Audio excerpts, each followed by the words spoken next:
Are you an investor looking for premium market opportunities? Presenting premium and exclusive service for investors by Kalkine.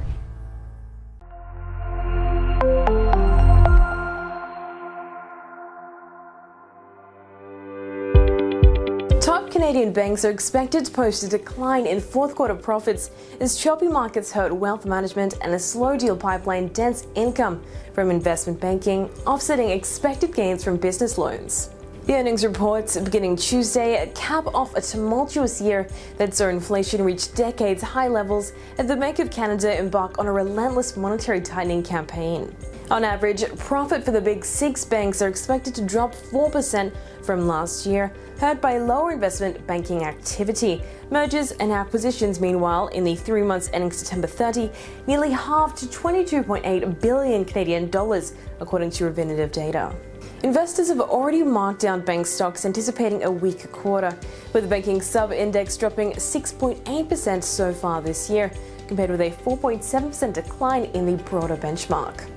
Since the Bank of Canada's first rate hike in March, the Big Six have lost over $63.5 billion of market capitalization. The Royal Bank of Canada and Bank of Montreal, which have the largest capital markets businesses, are expected to see the biggest hit to profits. Rate hikes by the central bank are expected to have boosted the top six Canadian lenders' net interest margin, a key gauge of how much banks earn through lending, by nearly 8 basis points from last year.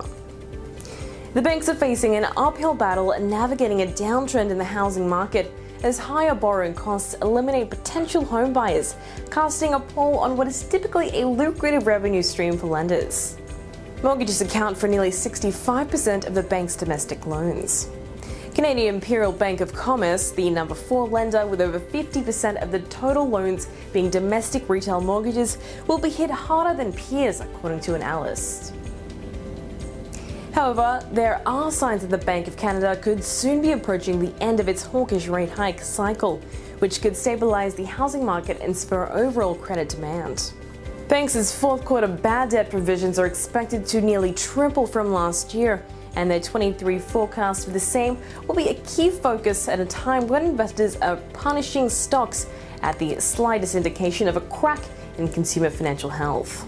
National Bank of Canada and Toronto Dominion Bank, also among the Big Six, will report earnings on Wednesday and Friday respectively. Now that you're up to speed, hit that bell icon and subscribe to stay up to date. I'm Holly Shields for Kalkine Media.